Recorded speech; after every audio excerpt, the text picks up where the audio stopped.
विश्व में मशहूर है बुद्ध की पावन धरती, बहुतेरे देश भी हैं बुद्ध जी के विश्वासी। नेपाल सीमा पर कपिलवस्तु राजधानी, मानव कल्याण हित में त्याग बने सन्यासी।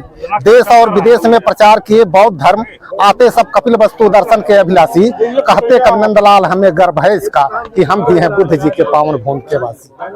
सिद्धार्थनगर जनपद के सोहगढ़ ब्लॉक के ग्राम पंचायत गुजरौलिया खालसा में विकसित भारत संकल्प यात्रा के तहत विविध कार्यक्रमों का आयोजन किया गया। कार्यक्रम में मुख्य रूप से ration card, Ayushman card, PM आवास, किसान सम्मान निधि सहित विभिन्न योजनाओं की जानकारी दी गई। कार्यक्रम में मेरी कहानी मेरी जुबानी के दौरान लोगों से उनकी राय भी ली गई कि किस तरह उन्हें योजनाओं का लाभ मिल रहा है।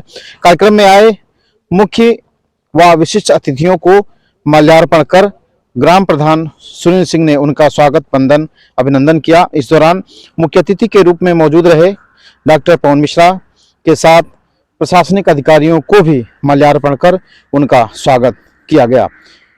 कार्यक्रम में केंद्र और प्रदेश सरकार की योजनाओं के साथ अंत में वह संकल्प भी लोगों को दिलाया गया। इसके साथ ही उन्होंने यह भी कहा कि गांव के विकास को लेकर पुलिस विभाग में डीजीपी रहे राज्यसभा सांसद ब्रिजलाल जी ने अपनी निधि से कई कार्य दिए हैं जो ग्राम पंचायत में चल रहा है, जिसमें प्रमुख रूप से पोखरे का सुंदरीकरण और बाउंड्री वाल का निर्माण कार्य। छुटकी बड़की पोखरे के नाम से चर्चित यह पोखरा आदरणीय ब्रिजलाल जी के यादों में है और इसके डेवलपमेंट को लेकर वह भी प्रयासरत हैं। उन्होंने ग्राम पंचायत में विविध कार्यों की जानकारी दी। उन्होंने यह भी कहा कि हमारा लक्ष्य है कि सरकार की योजनाओं को जनता तक आसानी से पहुंचाया जा सके, निष्पक्ष रूप से कार्य किया जा रहा है। इस दौरान उन्होंने सांसद निधि से निर्माण होने वाले पोखरे के बाउंड्री वाल का भी निरीक्षण किया। विकसित भारत संकल्प यात्रा के तहत गुजरौलिया खालसा में कार्यक्रम का आयोजन किया गया। कार्यक्रम का उद्देश्य क्या रहा और किन किन योजनाओं की लोगों को जानकारी दी गई? देखिए, विकसित भारत संकल्प यात्रा एक संकल्पित यात्रा है, सामूहिक रूप से केंद्र और प्रदेश सरकार के तत्वाधान में। यह यात्रा सोहरतगढ़ विकास खंड के गुजरौलिया खालसा ग्राम पंचायत में आज पहुंची है। इस यात्रा का मुख्य उद्देश्य केंद्र और राज्य सरकार की सभी योजनाओं को आम जनमानस तक पहुंचाना है। आज यहां उपस्थित 9 काउंटर के सभी अधिकारी कर्मचारियों ने इस योजना के बारे में बारी बारी जानकारी दिया, जिसमें ICDS, स्वास्थ्य विभाग, उद्यान विभाग और ग्राम विकास के साथ साथ कृषि विभाग ने अपनी जानकारियां दी। राजस्व विभाग से लेखपाल यहाँ उपस्थित है, इन्होंने अपनी जानकारी दी। बाउंड्री का निर्माण हो रहा है, उसको लेकर आपने भी बताया है, तो ये किस निधि से क्या योजना का निर्माण हो रहा है? देखिए, इस गांव के लाल उत्तर प्रदेश के पूर्व DGP और भाजपा के राज्यसभा सांसद आदरणीय ब्रिजलाल जी से सभी लोग परिचित हैं। उन्होंने अपने निधि से इस पोखरे का जीर्णोद्धार कराना आरंभ किया है। इस पोखरे के जीर्णोद्धार से इस गांव का समुचित विकास हो जाएगा। उन्होंने अपनी निधि से इस गांव में इंटरलॉकिंग भी दिया है। इस गांव का समुचित विकास में राज्यसभा सांसद जी का अहम योगदान है और ये काम सराहनीय है, क्योंकि एक राज्यसभा सांसद पूरे देश में अपने निधि का प्रयोग करता है। उन्होंने अपने गांव के लिए, अपने माटी के लिए जो काम किया है, उसके लिए वो बहुत बहुत बधाई के पात्र। राम मंदिर निर्माण को लेकर भी आपने इसी योजना में जो है लोगों को जो है निमंत्रण देने की भी बात कही, तो ये निमंत्रण कब तक लोगों को दिया जाएगा और निमंत्रण का उद्देश्य क्या रहेगा? देखिए, 2-3 दिन में अक्षत आ गया है। 2-3 दिन में हम लोग भाजपा के कार्यकर्ताओं द्वारा, गांव के सामाजिक संगठनों द्वारा घर घर तक राम मंदिर निर्माण का पत्रक और हम लोग वो अक्षत घर घर बांटेंगे। और हम लोगों का बांटने का मुख्य उद्देश्य है कि देश आजादी से 76 साल तक राम मंदिर का निर्माण आज तक इंतजार कर रहा था। सरकारें कहती थी कि भाजपा के लोग केवल कहते हैं, डेट नहीं बताते हैं कि मंदिर कब बनेगा। अब हम लोग उद्घाटन का डेट भी बता दिए और पूरे देश से संत महंत वहां जुट रहे हैं, कई देशों के अनुयायी वहां जुट रहे हैं। उसी के अनुक्रम में हम लोग अक्षत घर घर बांट रहे हैं, जिससे इस अक्षत का जो भगवान राम के पूजन का अक्षत है अपने घर में संकल्पित करके रखें, जिससे भगवान राम को जो हम लोग इंतजार कर रहे थे कि भगवान के दर्शन होंगे, वो भगवान के दर्शन का आमंत्रण भी है। सभी लोग जाकर भगवान राम का दर्शन अयोध्या में अब सुगमता पूर्वक कर सकेंगे। देखिए, कार्यक्रम का उद्देश्य यही रहा कि आज जो डबल इंजन की सरकार है केंद्र और प्रदेश में, इनका उद्देश्य यही है कि योजनाबद्ध तरीके से हमारे सभी योजनाओं का लाभ सीधे जनता तक पहुंचे। और यहाँ पर आवेदन कुछ लोगों ने किया है आवास के, जिससे पात्र हैं, जैसे कलावती वाइफ ऑफ विश्राम, ये फूस के मकान में रहती हैं। जैसे बहोरन सन ऑफ जसई, दर्शन बहोरन, ये 4 बेटे हैं और एक ही कमरे में चारों बेटों का गुजारा होता है। सरकार ये भी अपना पात्र की है, आवास उनको मिल जाए।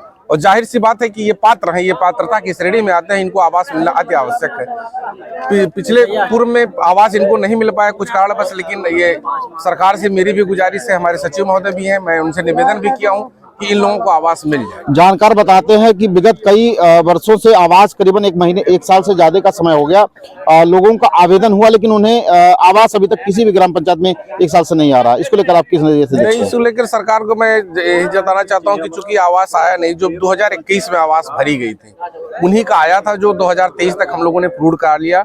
उसके बाद ना 22 में आवास का आवेदन किया गया, आवास नहीं आया सरकार द्वारा। 23 में भी आवेदन चल रहा है, अभी आवास नहीं आया। और मतलब अगर भविष्य में इधर आवास आ रहा है अगर 2023 में, तो सबको लाभ दिलाने का हम लोग काम करेंगे। आपके ही गांव में पोखरे की सुंदरीकरण के लिए बाउंड्री वगैरह का भी निर्माण हो रहा है, तो ये इसका उद्देश्य क्या है और इसको लेकर किस नजरिए से देखते हैं? क्योंकि हमारी इस गांव माटी के गुजरिया खालसा के लाल परम आदरणीय परम पूजनीय माननीय बिरलाल जी के मतलब पहल द्वारा और मतलब हमारे मतलब निवेदन और सब पहल द्वारा उन्होंने जो ये जीर्णोद्धार कराया है। ये बड़का पोखरा के नाम से जाना जाता था, बचपन का उनका पोखरा था। इसी में वो आपको बताएं कि इसी में हम लोग जब बिया काट करके आते थे तो नहा करके फिर इसी पोखरे से निकलते थे। ये बचपन से उनका सपना रहा कि मैं अगर इस वहदे पे पहुंचता हूं, इस भारत की परम ऊंचाई पे पहुंचूंगा, तो इस पोखरे का जीर्णोद्धार, और उन्होंने संकल्प कर लिया था, तो उस संकल्प को पूरा करने के लिए वो आज यह पोखरे का जीर्णोद्धार कराए। और उन्हीं के द्वारा ये इंटरलॉकिंग, आप मेन रोड से आए होंगे और यहाँ तक पूरा इंटरलॉकिंग, वृक्षारोपण, पाम के पेड़ सब लगे हुए हैं, जितना भी वृक्षारोपण हुआ था सारे पेड़ आ जाए। और बहुत सुंदर तरीके से, बहुत भव्य तरीके से पोखरा तैयार किया जा रहा है। पीछे दूसरा छोटकी पोखरा है, उसका भी बजट आपने अवगत दे दिया है, वो भी पोखरे का कार्य बहुत जल्द शुरू हो जाएगा। दूसरे गांव में मैं पहल किया था, हरजन बस्ती में बारात घर के लिए नहीं था, उन्होंने बारात घर आज पूर्ण हो चुका है। तो इस तरीके से सरकार की जितनी भी योजनाएं हैं, अब मैं सांसद जी का बहुत बहुत धन्यवाद देना चाहता हूं।